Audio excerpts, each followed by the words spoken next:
Channel स्वरांची vlogs. तर आज मी तुम्हाला आलूवडीची रेसिपी शेअर करणार आहे। आलूवडीसाठी आपल्याला एक पेस्ट तयार करून घ्यायची। त्याच्यात कोथिंबीर, मिरची आणि लसूण टाकायचं टाकलाय आणि आता वरतून जिरं टाकायचं आणि हे मिक्सरमध्ये वाटून घ्यायचं।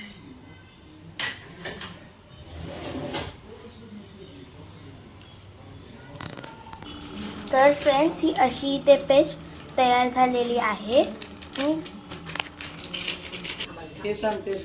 तर फ्रेंड्स, इथे आपण चण्याचं पीठ, तांदळाचं पीठ आणि तीळ घेतलेत। वरतून चवीनुसार मीठ टाकायचं।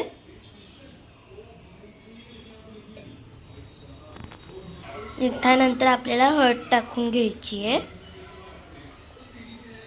हळदीच्या नंतर आता आपल्याला लाल तिखट टाकून घ्यायचं आपल्याला आता, आणि वरतून थोडंसं तेल टाकून घ्यायचं। आता फ्रेंड्स, आपण जी मिरची, लसूण आणि कोथिंबीरची पेस्ट बनवून घेतली होती ती टाकून घ्यायची आहे आणि थोडंसं पाणी ॲड करायचं आहे।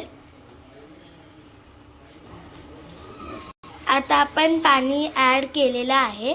आता या सगळ्यांना मिक्स करून घ्यायचं आहे आणि याचा बॅटर तयार करायचा। इकडे आपण जे सामग्री टाकली होती त्याचा बॅटर रेडी करून घेतलेला आहे। तर फ्रेंड्स, आपण ते बॅटर रेडी करून घेतलेलं आहे। आता त्या आळूच्या पानांना लावून घ्यायचं आहे। आळूच्या पानांना लावायच्या आधी ते आळूची पानं नीट आधी धुवून घ्यायची आहेत आणि आळूवडी शिजवण्यासाठी स्टीमरमध्ये पाणी गरम करायचं आहे। आम्ही इथे पाणी गरम करून घेतलेलं आहे। इथे आपण सगळ्या आळूच्या पानांना बॅटर लावून घेतलेला आहे। आता हे आपल्याला स्टीमरमध्ये चढवायचं आहे। सगळ्या आलूच्या पानांना बॅटर लावून घेतलेलं आहे। आता हे आपल्याला स्टीमरमध्ये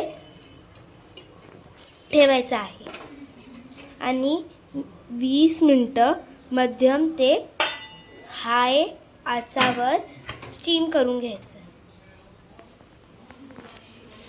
फ्रेंड्स, आपण इथे आता आपली आलूवडी काढून घेऊ स्टीमरवरून। ते जरा वाफेमुळे झाकण टाईट झालंय, तरी ते आपल्या मस्त आलूवडी शिजवून घेतल्यात आपण। हा एक एक्स्ट्रा पान असला होता म्हणून रोल बनवला होता। आणि हे बघा,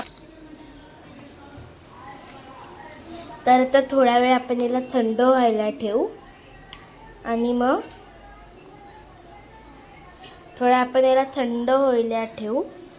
आपण हे फ्राय करून घेऊ।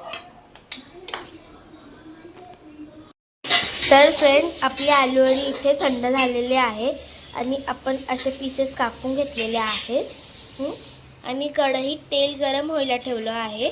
आम्ही याला डीप फ्राय करतो, तुम्ही शॅलो फ्राय पण करू शकता। चला आता हे फ्राय करूया। इकडे आलूवडी बनवता रेडी झालेली आहे। तुम्ही याला चपातीसोबत नाहीतर स्नॅक्स म्हणून पण खाऊ शकता। बाय। लाईक, शेअर आणि सबस्क्राईब करायला विसरू नका।